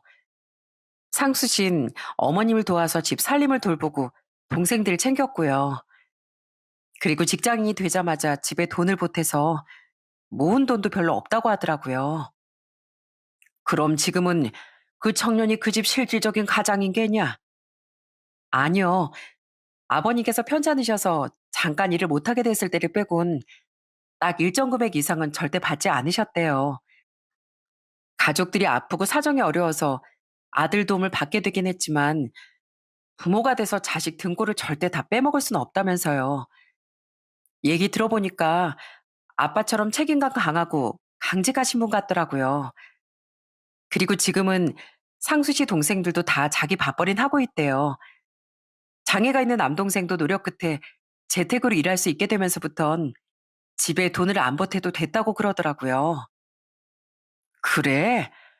아픈 몸으로 돈을 벌 수 있게 되기까진 어려움이 많았을 텐데 그 동생이란 사람도 대단하구나. 그리고 그렇게 되기까지 곁에서 돌보고 응원해준 그 가족들도 정말 대단한 사람들인 것 같고. 네, 저도 그렇게 생각해요. 그리고 무엇보다 전 자기 학창 시절, 젊은 시절 다 바치고 희생해서 가족을 도운 상수 씨가 정말 멋있는 사람이라고 생각해요. 들어보니까 가족 챙기느라 친구들도 많이 못 만나서 주위에 친구도 많이 없다는데 말이 쉽지 그러기가 어디 쉽나요? 그래서 전 그 사람 집안 환경은 아무 상관없는데요. 혹시 두 분이 저 생각해서 염려하실까봐 이렇게 미리 말씀드린 거예요. 저는 남편의 가정사를 최대한 듣기 좋게 말하려 애썼습니다. 그런데 그건 괜한 노력이었더라고요. 부모님은 일말의 걱정도 없이 제 이야기만 듣고도 남편을 아주 마음에 들어 하셨거든요. 뭘 걱정하는 게냐? 구구절절 전부 그 남자가 훌륭한 청년이라고밖에 안 들리는데 요즘 젊은 사람들은 자기밖에 모른다는데 세상에 요즘에도 그런 효심 깊고 책임감 강한 남자가 있었구나. 그런 사람이면 당연히 아빤 찬성이다. 가족의 소중함을 아는 사람인데 결혼하면 자기 아내, 또 자기 자식에겐 얼마나 잘하겠니? 그리고 책임감 강한 사람은 어떤 상황에서도 자기 가족 굶기진 않는 법이다. 엄마도 좋아. 들어보니까 시댁될 집 상황이 썩 좋지는 않은 것 같아서 네가 걱정을 했나 본데 그게 어디 그분들 잘못이니? 오히려 그런 상황에서도 가족끼리 똘똘 뭉쳐서 멋지게 살아온 것 같아서 정말 멋진 가족이란 생각이 드는구나. 모은 돈이 별로 없다는 거야 상관없어. 사람이 성실하다며? 그럼 돈은 또 금세 모이겠지. 맞다. 사람은 자라온 환경이 다가 아니라 그 환경 속에서 어떤 사람이 되었는지가 더 중요한 법이야. 이런 부모님께서 첫인사를 왔던 남편을 크게 환영해 주신 건 당연한 일이었어요. 제 결혼식이 가까워졌을 때 잠시 한국에 들어왔던 제 동생도 제 옆구리를 쿡쿡 찌르며 이렇게 말했죠. 언니, 형부 되실 분 인상이 너무 선해 보인다. 어디서 저런 좋은 남자 만났어? 부럽다, 부러워. 남편을 크게 마음에 들어한 아빤 저희 신혼집도 흔쾌히 장만해 주셨어요. 그때 남편은 자신이 모은 돈이 없어서 폐를 끼친다며 정말 죄송해했는데요. 아빤 그런 남편의 어깨를 두드리며 껄껄 웃으셨어요. 자네가 잘못을 저지른 것도 아닌데 왜 죄송해하나? 난 자네도 사돈 어른들도 또 자네 동생들도 모두 존경스럽네. 그리고 자네 같은 사람이 우리 사이가 되어줘서 정말 고마워. 자넨 그 누구보다 멋지게 살아온 사람이니까 괜히 이런 일로 주눅들지 말게. 그리고 앞으로 내가 늘 자네 뒤를 든든하게 받쳐주겠네. 결혼한 뒤 아빤 정말로 남편을 뒤에서 묵묵히 많이 챙겨주셨습니다. 남편이 결혼한 직후 갑자기 일이 꼬여서 잠시 무직이 됐던 적이 있었어요. 이직이 확정되어 전에 다니던 회사를 그만두었는데 갑자기 채용을 확정했던 새 회사에서 일이 틀어진 거죠. 그런데 생각보다 이직이 잘 안 되어 가뜩이나 저희 집에 좀 주눅 들어 있던 남편은 친정에만 가면 고개를 들지 못했었는데요. 어느 날엔 아빠 술을 마시다 취기가 올라 긴장이 풀려버린 모양이었어요. 그때 남편은 고장난 수도꼭지처럼 아빠 앞에서 엉엉 울며 주정을 부리고 말았어요. 장인어른, 사는 게 왜 이렇게 힘들까요? 전 정말 최선을 다해서 열심히 살았는데 집은 어렵지, 가족들은 둘이나 아프지. 정말 사는 게 잘 안 풀리더라고요. 솔직히 결혼할 때도 장인 장모님 그러지 말라고 하셨지만 남자로서 얼마나 위축됐는지 아세요? 집사람에 비해 제 형편이 너무 보잘것없어서요. 그래서 어떻게든 앞으로 멋지게 살아보려고 했는데 결혼하자마자 백수가 되어버리는 게 어디 있어요? 진짜 세상이 밉습니다. 미워요. 연애를 꽤 길게 했건만 그렇게 주정 부리는 남편의 모습은 처음 봤습니다. 그때 아빤 묵묵히 듣기만 하셨는데요. 다음날 술이 깬 남편을 불러 아주 호되게 혼을 내시더라고요. 자네, 어디서 술을 그렇게 한심하게 배웠나? 죄송합니다, 장인어른. 어젠 제가 너무 긴장이 풀려서 그만. 난 그 어렵다는 자네 장이일세. 근데 내 앞에서도 그렇게 다 풀어져 버리면 밖에 나가서는 어떻게 되겠나? 가정을 책임감 있게 이끌어 나갈 가장이 나중에 회사 상사 앞에서 그런 주정이라도 부려봐. 고작 그깟 술 하나 자기 마음대로 조절 못하는 사람을 누가 믿고 일을 맡기겠어? 죄송합니다. 정말 죄송합니다. 술은 말이야.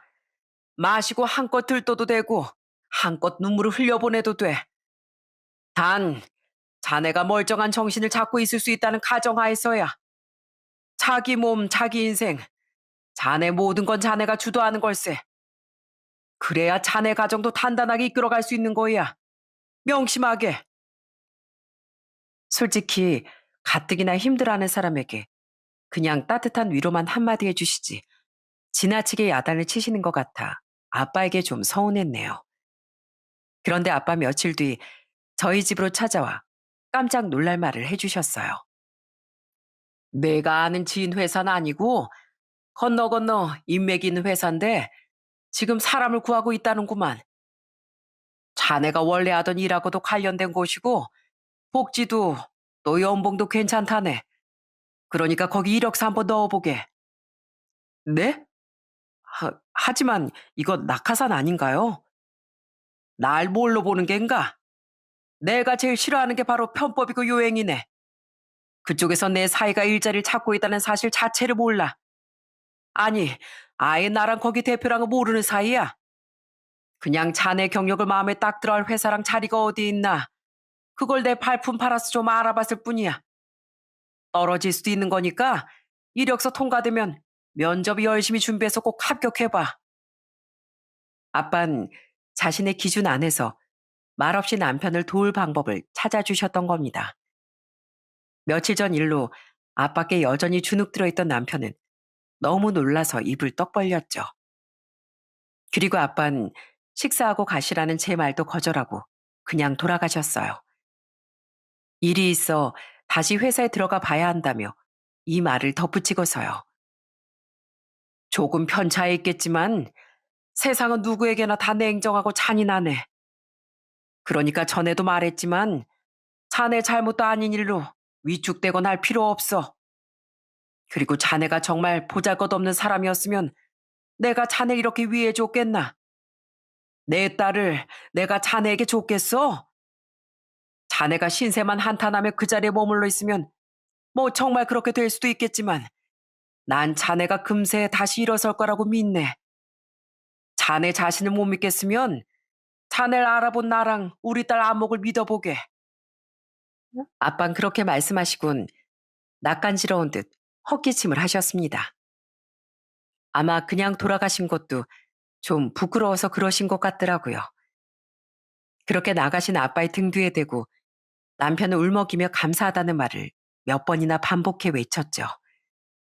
그리고 남편은 아빠가 알아봐 주신 그 회사에 멋지게 합격해 드디어 무직 상태를 벗어날 수 있었어요.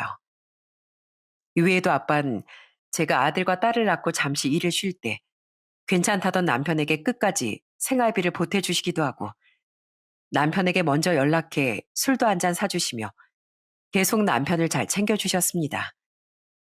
남편은 그런 아빠를 정말 존경했는데요. 한편으론 때론 정말 호랑이 같았던 아빠가 무서웠는지 눈치를 좀 보기도 했어요. 그래도 남편은 아빠를 정말 좋아하며 아빠에게 많이 감사해했죠. 아유, 내가 못 산다. 저번에 보내주신 보약도 너무 감사했는데 이번엔 산삼 세트를 보내주셨구나.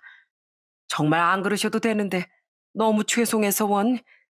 꼭 감사하다고 전해다오.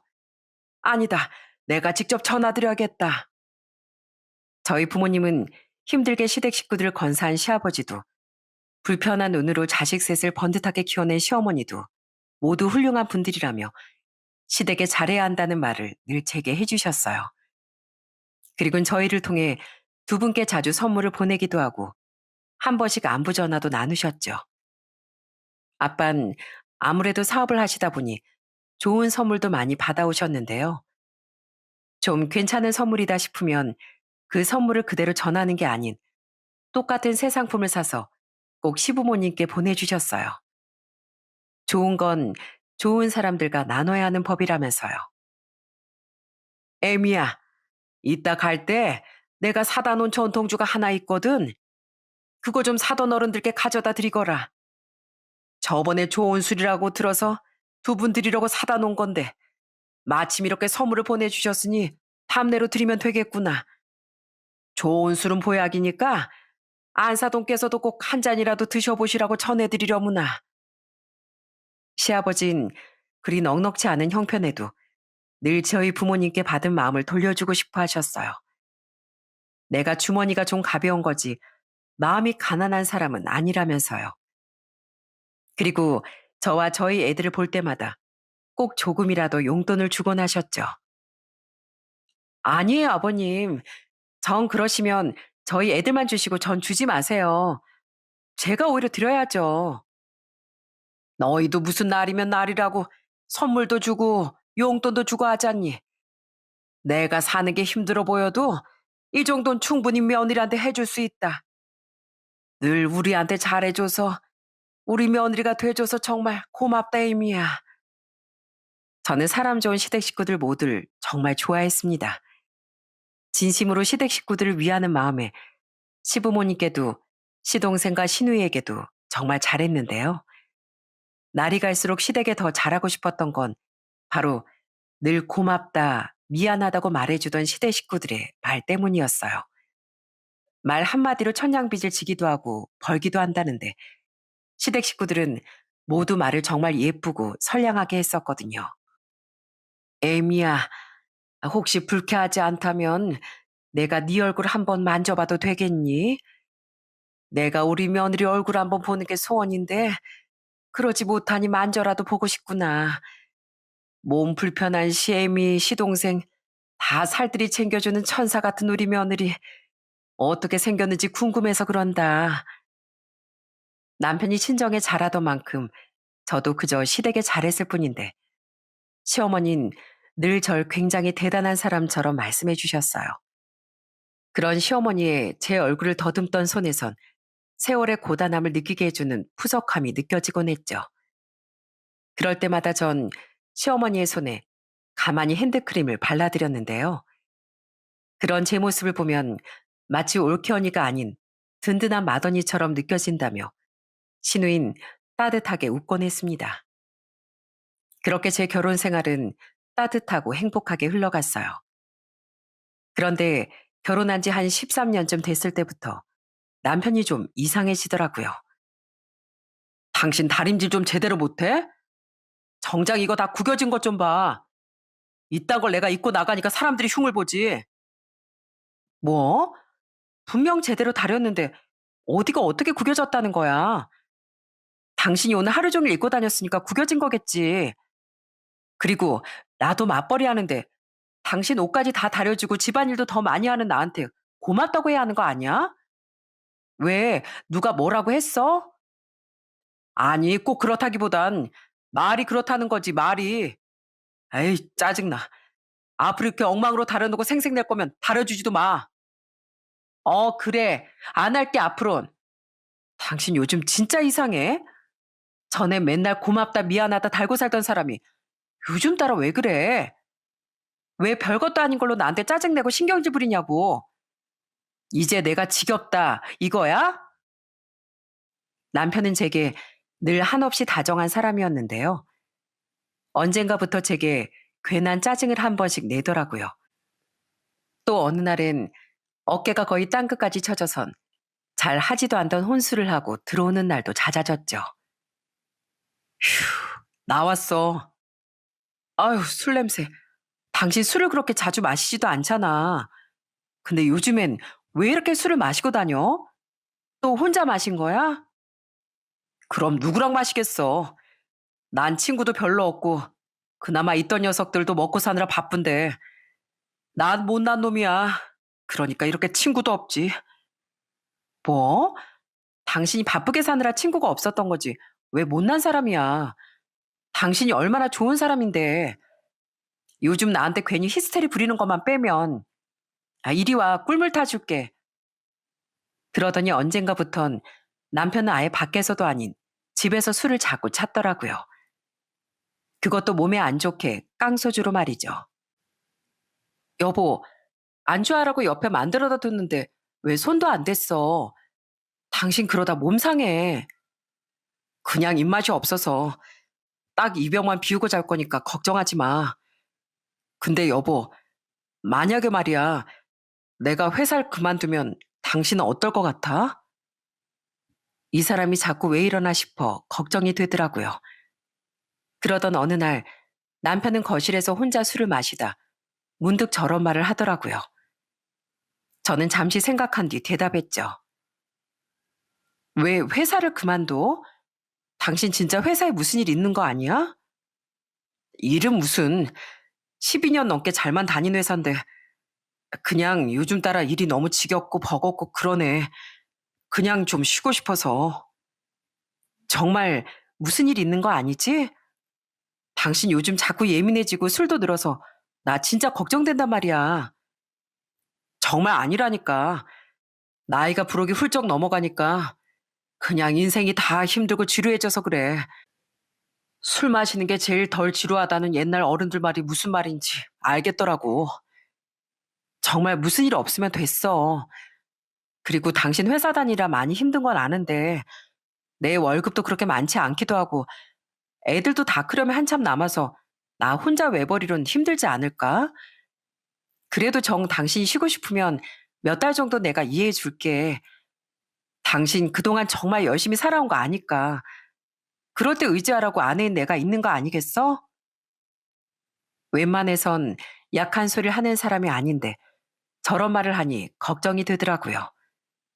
그런데 그 뒤로 남편은 은근슬쩍 나도 회사 그만두고 사업이나 하고 싶다. 나도 이제 남 눈치 안 보고 사장 소리 듣고 싶다. 같은 말을 제게 흘리는 겁니다. 그러자 제 걱정은 점점 의심으로 바뀌었어요. 당신 저번에 회사 그만두고 싶다고 막 그러더니 막 사업 욕심 같은 거 생긴 거 아니지? 당신 그동안 뭘 구상한다거나 생각해둔 계획도 없었잖아. 그냥 남 밑에서 일하기 싫어져서 헛바람 든 거 아니야? 아니. 그냥 음식 장사 같은 것도 다 사업이잖아. 그 정도는 나도 할 수 있지 않을까 싶어서. 요즘 하루에도 수십 수백 개 식당이 폐업한다는데 그게 무슨 속 편한 소리야. 당신 행여나에서 하는 말인데 사업 절대 우습게 보지 마. 우리 아빠도 지금이야 성공하셨지만 원래 얼마나 힘들게 사업 시작하셨는지 알아? 주위에서 누가 사업병에 걸려 재산을 거덜냈네. 사업병에 걸리면 사람이 180도 이상하게 변하는 건 순식간이네. 하는 얘기를 좀 들었었거든요. 엄청 순하디 순했던 친구 남편이 갑자기 무력이 생기더니 다른 사람처럼 변해버렸다는 말도 들었었고요. 그래서 괜히 불안한 마음에 전 남편에게 따끔히 말했습니다. 그렇게 남편이 좀 변한 지 1년 정도 지난 어느 날이었어요. 그날 전 엄마에게 날벼락 같은 전화를 받게 됐죠. 연아야, 네 아빠 쓰러지셨어. 얼른 병원으로 와. 네? 아빠가 왜요? 엄만 엉엉 울며 아빠가 쓰러져 지금 병원이라는 말씀을 하시더군요. 원인은 심근경색이었다고 해요. 그날 아빤 퇴근 후 씻으러 화장실로 들어가셨다는데요. 이상하게 씻는 소리가 안 들렸대요. 그래서 엄마가 문을 살짝 열어봤는데 아빠가 가슴을 부여잡고 쓰러져 계셨다고 하더라고요. 아빠, 괜찮으세요? 그러길래 엄마랑 제가 이제 술도 일도 좀 줄이라고 당부드렸잖아요. 진짜 엄마 아니었으면 아빠 큰일 날 뻔했다고요. 다행히 아빤 무사히 깨어나셨습니다. 우선 아빠가 쓰러지자마자 엄마가 바로 발견해 병원으로 이송되기도 했고 엄마가 응급조치를 적절하게 취하셨다고 하더군요. 게다가 증상도 천만다행으로 경미한 수준이었기에 아빤 멀쩡히 깨어나실 수 있었던 거죠. 아빠, 앞으로 술도 안 마시고 일도 좀 줄이겠다고 약속하세요. 저랑 엄마한테요. 얼른요. 그동안 너무 앞만 보고 달려오시다 보니까 이 사달이 난 거잖아요. 아빠 내년이면 벌써 70인 거 잊으셨어요? 장인어른, 집사람 말대로 얼른 약속하세요. 아까 처제도 전화로 엉엉 울면서 기겁을 하더라고요. 장인어른 또 쓰러지시면 가족들은 어떡하라고요.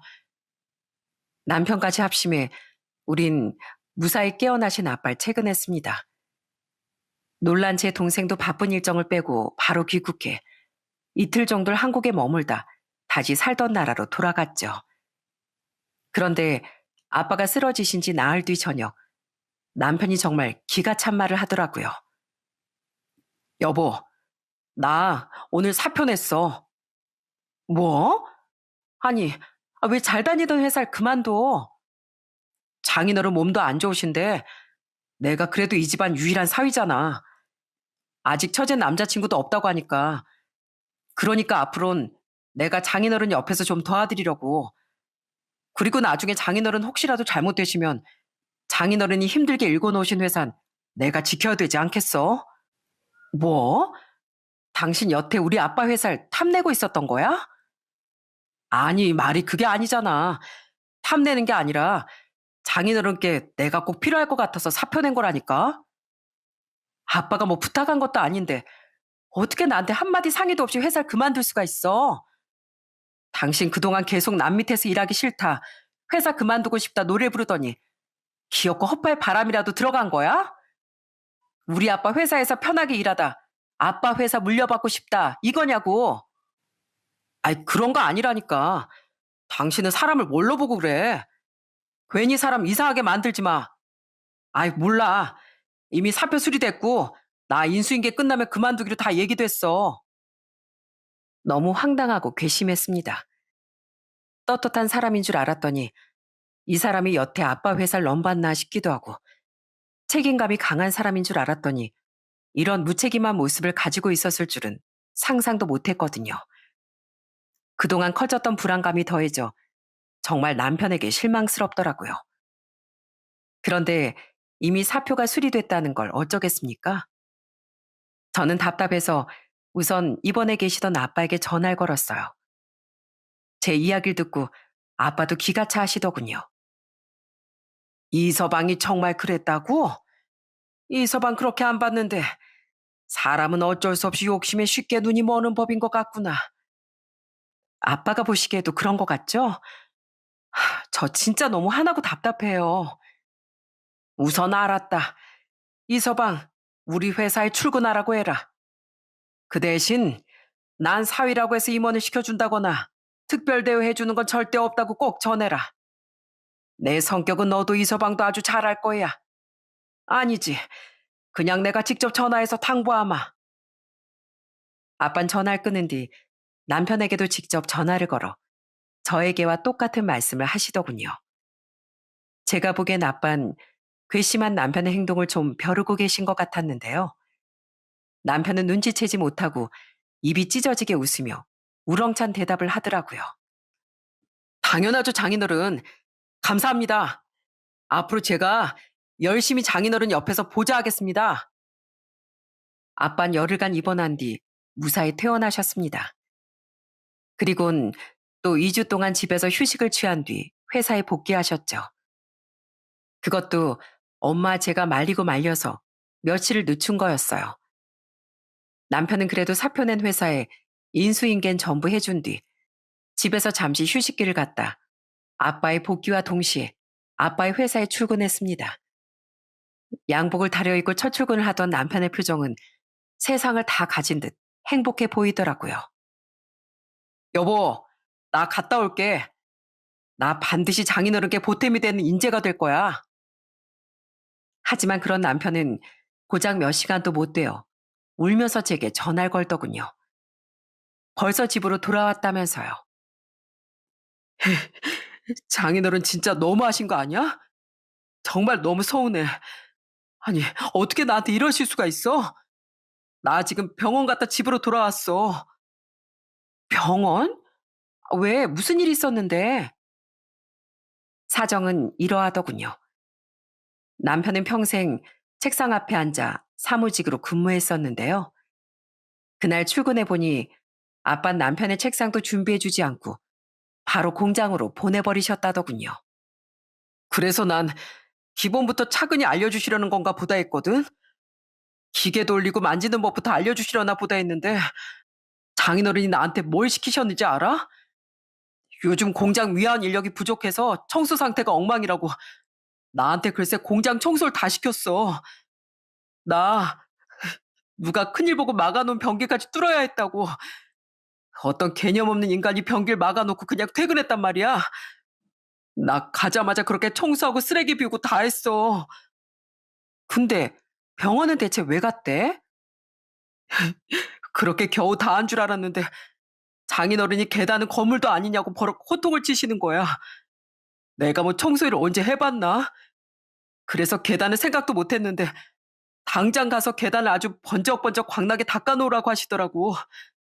그래서 처량하게 또 계단 청소하다가 삐끗해서 발목을 좀 삐었어.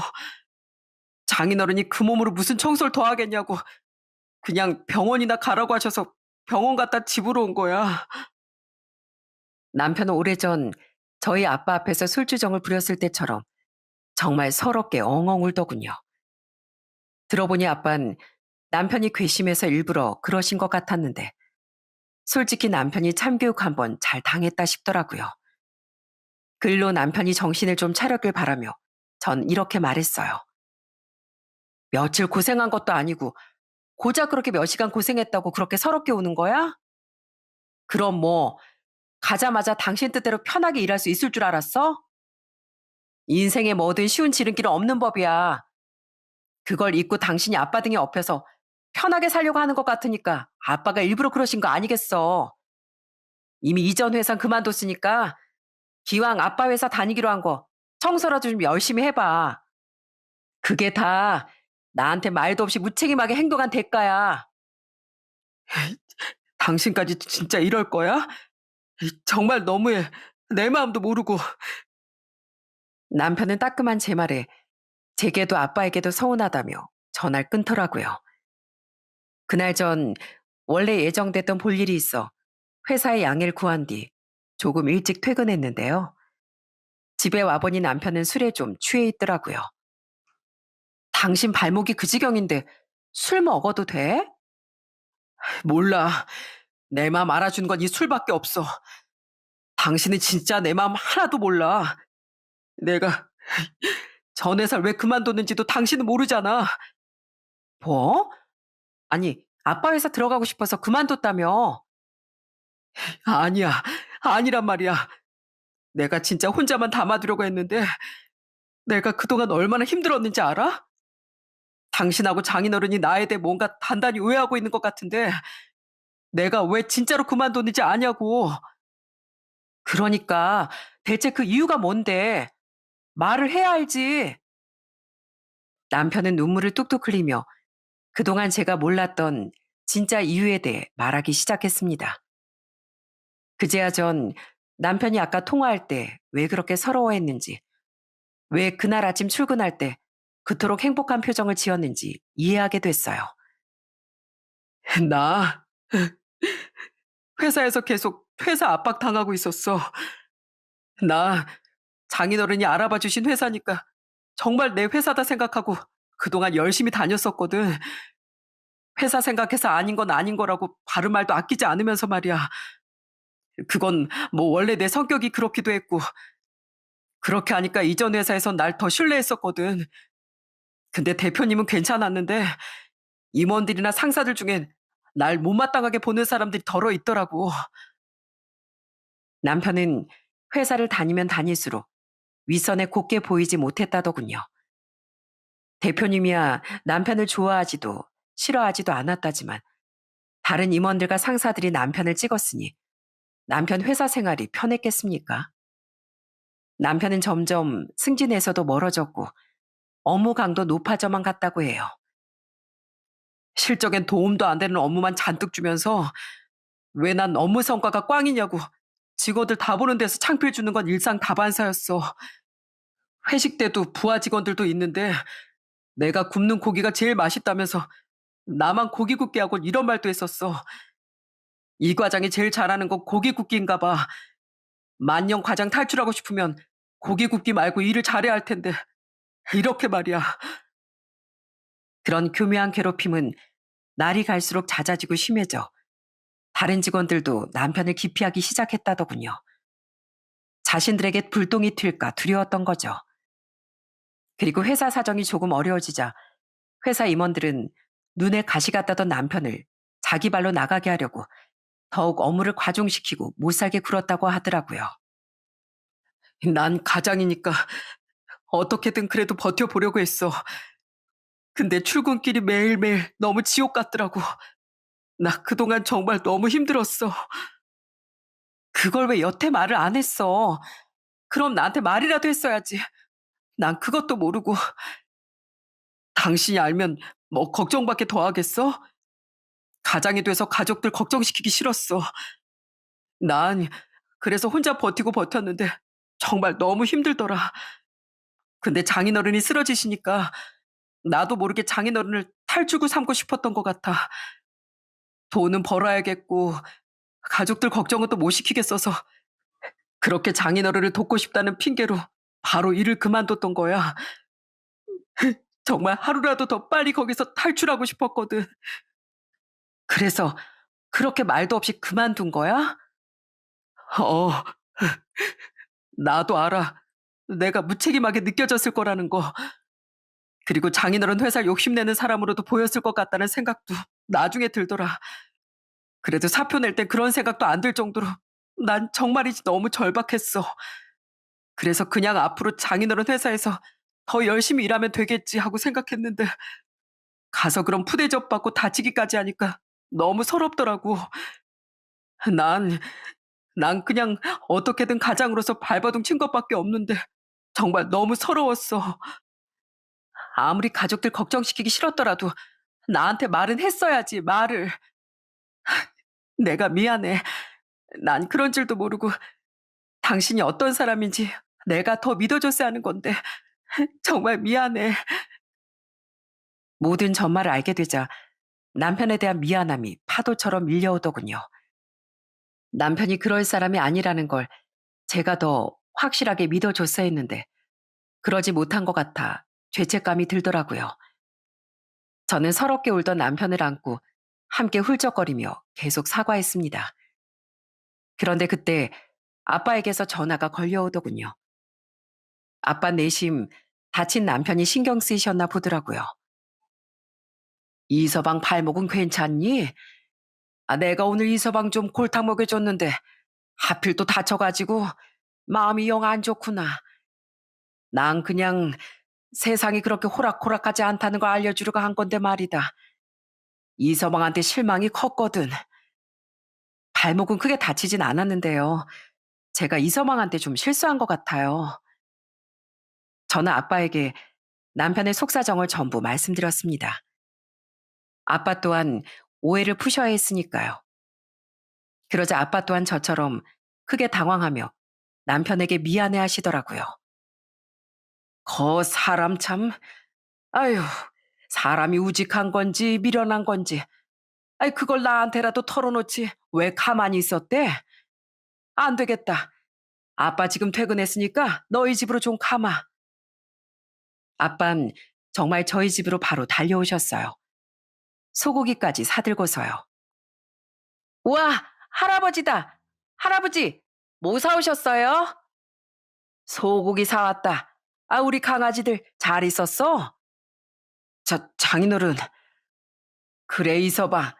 음, 저기, 아까 연아한테 얘기 다 들었네. 내가 자네 대 오해를 좀 했어. 그래서 자네 생각만큼 세상은 만만하지 않다는 걸 좀 알려주려고 그랬던 건데, 자네가 많이 서러웠겠어. 아닙니다. 아까 너무 서러워서 집사람한테 하소연도 좀 했었는데요. 두 사람 입장에선 그렇게 오해할 수도 있겠다 싶더라고요. 그날 아빤 남편의 술잔에 술을 따라주시고 고기도 손수 먹여주시며 미안한 마음을 전하려 애쓰셨습니다. 비록 아빤 술도 입에 대지 못하셨고 고기도 기름기 적은 부위만 한두 점 정도밖에 못 드셨지만요. 아빤 퉁퉁 부은 눈으로 어색하게 술과 고기를 받아먹던 남편을 지그시 바라보다 말씀을 시작하셨죠. 사는 게 참 녹록지가 않아. 그렇지? 내가 자네한테 처음 하는 말인데 나도 원래는 정말 찢어지게 가난한 집안에서 태어났다네.